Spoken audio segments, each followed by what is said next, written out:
수업 시작 좀 울렸거든. 제발 아무나 빨리 이겨라. 곧 쌤 오실 거다.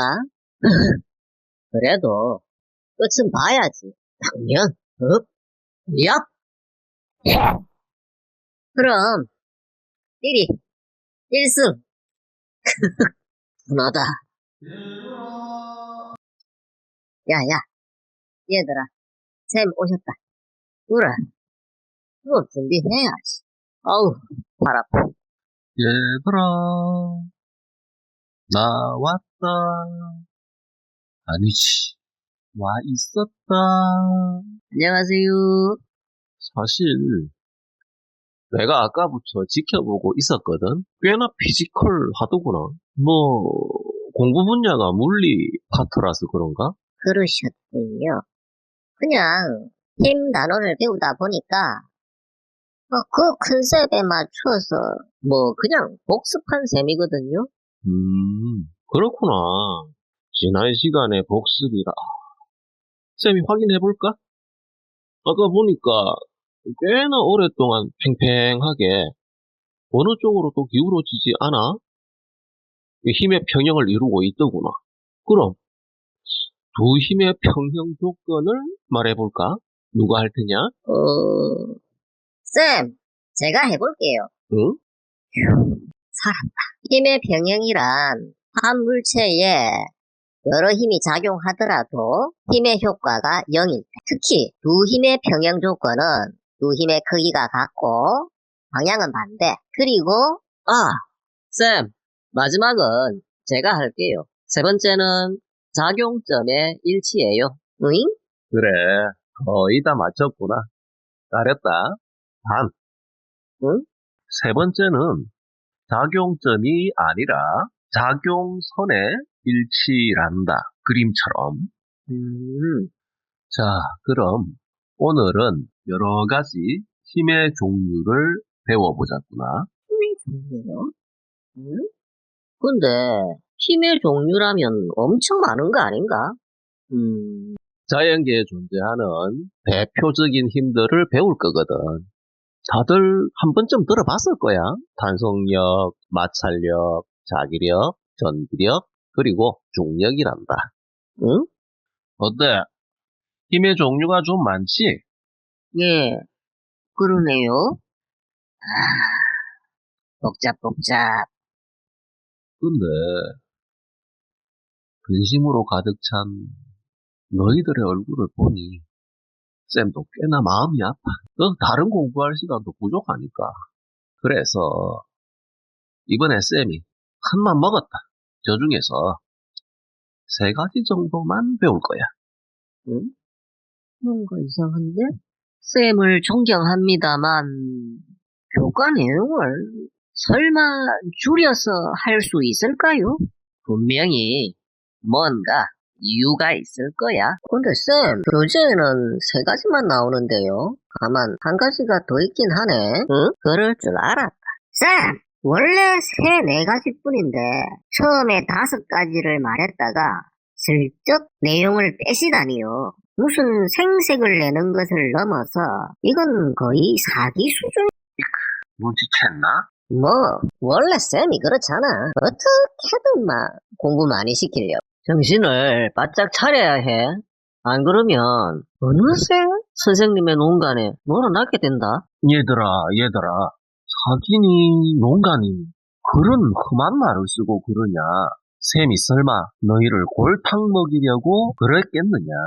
예전 너희 선배들은 5가지를 다 배웠었어. 뭐 예전은 예전이고 지금 우리는 현재 교과 과정에 맞춰서 그렇게 배워야 되는 거 아니에요? 그래서 이렇게 탄성력, 마찰력, 중력을 먼저 배우고 조금 어려운 전기 자기력은 뭐 2학년 때 배울 거지만 쌤은 그냥 간단하게 소개하는 정도로 마무리하려고 한 거거든.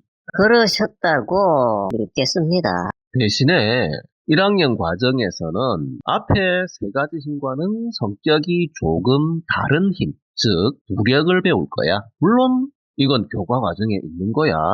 부력? 부력이라면 물속에 있을 때 붕 떠있는 듯한 그 느낌? 그래, 목욕탕에서. 그러니까 물체를 뜨게 하는 힘 아닌가?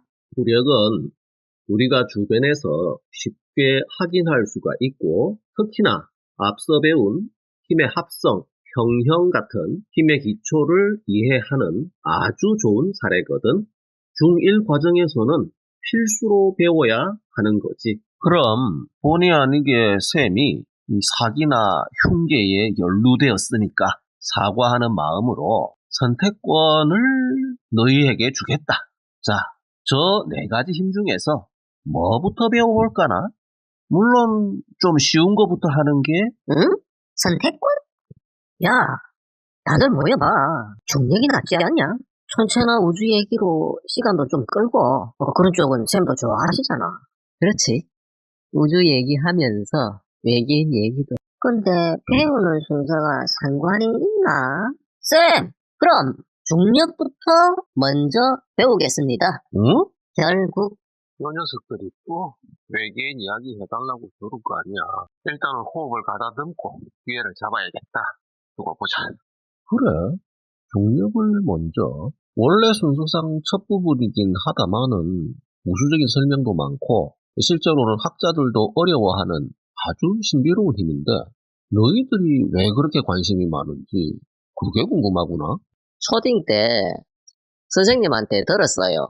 그리고 TV에선 예전에 달에 갔던 우주 비행사들의 모습도 봤거든요. 정말 신기하던데요. 그래, 나도 그 우주 다큐 봤는데 재밌기는 하더라. 사람들이 느릿느릿하니 깡충깡충 뛰면서 그래 그거 중력 차이 때문이라던데. 그나저나 그 우주 비행사들은 전설의 달 토끼를 봤을라나? 역시 기대를 저버리지 않는구만. 베리 클라스. 삐리에게는 실망스럽겠지만 현재까지의 조사로는 다른 토끼 같은 생명체가 살기에는 엄청나게 열악한 곳이거든. 그리고 그때 비행사들이 뒤뚱거린 것도 달의 중력이 지구의 6분의 1밖에 안 돼서 생기는 현상이란다. 삐리가 엉뚱한 소리를 한 것 같지만 글쎄 샘은 삐리를 응원하고 싶단다. 오랜 옛날부터 달은 정말 우리에겐 정감 있고 친숙한 천체거든. 그것이 사실은 황량한 죽음의 세계라고는 믿고 싶지 않아. 샘은 뭔가 신비로운 거가 있을 거라고 생각하거든. 너희가 그런 신비한 보물을 찾는 마음으로 공부를 했으면 그러니까 뭐 남은 우주 어딘가에는 토끼 같은 거는 아니라도 다른 외계인이 있지 않을까요? 저 말에는 나도 동의한다. 우주는 광대무변하고 신비로워서 어딘가에는 외계 지적 생명체가 존재할 것 같아. 그건 샘도 동의하지. 그래서 이 부분도 시간 여유가 있을 때는 조금은 살펴볼 필요는 있어. 그렇죠? 가만, 아차, 내가 이 녀석들 의도에 말려 들었나? 쌤, 이 녀석들의 흉기에 속아서는 안 돼요. 외계인 이야기로 그냥 시간만 끌려는 거. 그러니까 사실 나도 알아. 근데 중력부터 배우면 다른 힘들을 좀 더 쉽게 이해할 수 있는 장점도 있거든. 그래서 1학년 과정을 넘는 내용도 많은 편이지만 중력부터 시작하자꾸나. 단 우주의 신비로움에 대한 토론은 다음번에 하는 걸로 하자. 찬성! 중력은 원래 질량을 가진 물체 사이에서 주고받는 인력, 즉 서로 당기는 힘이거든. 그건 태양과 지구 같은 큰 천체부터 사과 같은 작은 물체 사이에도 나타나는 건데 만류 인력이라고도 표현하지. 근데 우리는 주로 지구와 그 주변 물질과의 관계만 다룰 거야. 뉴턴의 사과. 이때 지구와 물체는 서로 잡아당기는 거지만 작은 물체의 힘은 거의 무시 가능한 수준이라서 보통은 지구가 물체를 당기는 걸로 간주하고 그 힘을 무게라고 부른다. 이때 힘의 방향은 지구 중심 방향, 연직 방향이 된다는 것도 꼭 기억해야 돼. 그런데 여기서 아주 중요한 개념이 나온다. 바로 질량이라는 개념이다. 질량이란 무엇일까? 그걸 알아야 되거든. 질량은 많이 들어보기는 했는데 정확한 뜻은 또리 너도 모르는 거냐? 그건 그냥 무게랑 같은 거 아닌가? 질량은 사실 어려운 개념이야. 그리고 질량과 무게를 혼동하기도 하거든. 일단 교재 내용상으로 질량의 정의는 물질 고유의 양이다. 물질 고유의 양? 이 뭐냐? 뭘 말하는 거지? 뭐가 뭔지. 고유하다? 고유한 성질이 한두 가지가 아닐 건데? 그렇게만 말하니까 오히려 혼동스럽지? 그럼 조금 쉽게 이야기해보자꾸나. 예를 들어 저기 큰 돌과 작은 돌이 있다. 큰 걸? 작은 돌? 모든 물체는 그것을 구성하는 작은 알갱이들, 원자, 분자로 이루어져 있어. 이때 큰 돌이 작은 돌보다 큰 이유는 큰 돌을 구성하는 알갱이들이 많기 때문이지. 그렇죠. 바로 그거야. 어떤 물질의 구성 알갱이의 수 또는 그 양의 많고 적음을 나타내는 개념이 바로 질량이다. 단위는 물론 킬로그램, 그램을 쓴단다. 많고 적음? 크고 작음? 쌤, 그럼 처음부터 그렇게 말씀하실 것을 애매하게 표현하시다니. 설마, 아까 우주 얘기 때문에 쌤이 보복하는 거 아니야? 충분히 가능성이 있어. 그러니까 너는 왜 임마 그 얘기를 꺼내서 너도 좋다고 했잖아. 자, 얘들아, 진정하려무나. 쌤이 설마 너희들에게 보복 같은 걸 하려고 했겠니? 사실은 질량과 무게를 정확하게 구별, 비교하기 위해서 물질 고유의 양이란 뜻이 나온 거야. 질량과 무게의 비교? 설명하기 전에 먼저 질문을 하나 할게. 띠리야, 몸무게가 몇 킬로그램이지? 예? 몸무게요? 그건 비밀 사항인데?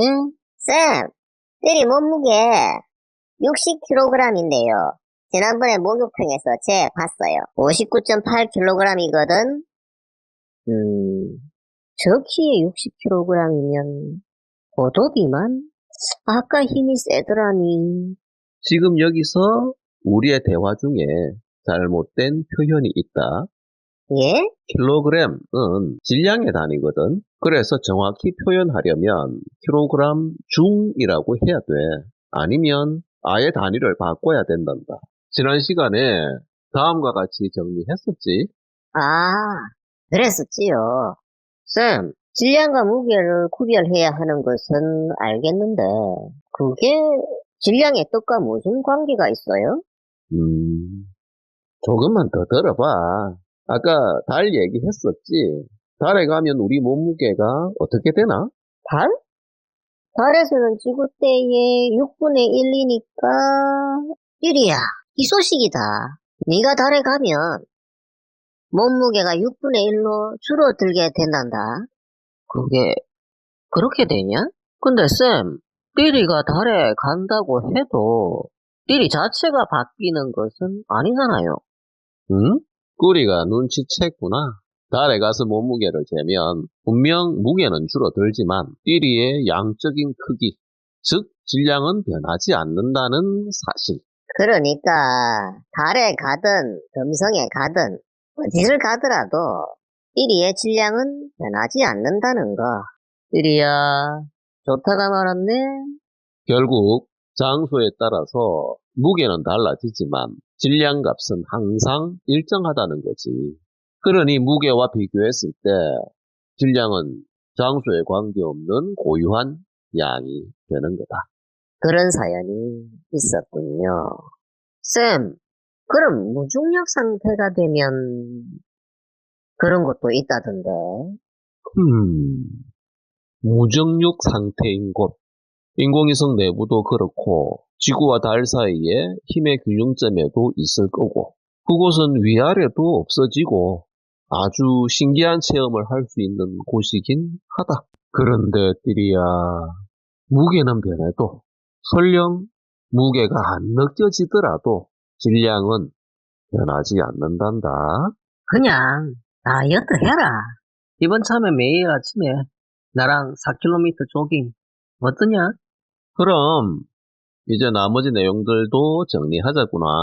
질량을 측정할 때는 윗접시 저울이나 양팔 저울을 사용하고 무게, 힘, 그 측정은 용수철 저울을 쓴다는 거. 그럼 이걸로 마무리를 해. 아, 참. 한 가지 빠졌구나. 단위 간의 변환, 즉 질량을 무게로 바꾸는 공식 말이다. 예? 아까 띠리의 몸무게가 60kg이라고 했지? 맞나? 네, 60kg이에요. 근데 그건 왜? 좀 작게 말해라. 공식으로는 무게는 9.8 곱하기 질량이거든. 띠리의 질량을 예시로서 공식을 쓰면 띠리 몸무게는 60 곱하기 9.8는 588 뉴턴이 된다는 거지. 근데 음, 음, 아까 질량으로 표현했을 때는 별로 못 느꼈는데 무게로 표현하니까 확실히 묵직하게 느껴지는군. 아, 쌤! 그걸 꼭 지금 강조해야만 하셨나요? 저는 정확하게 59.8kg이에요. 그리고 지금은 다이어트도 사실 하고 있다고요. 쌤, 뒤끝이 무섭다.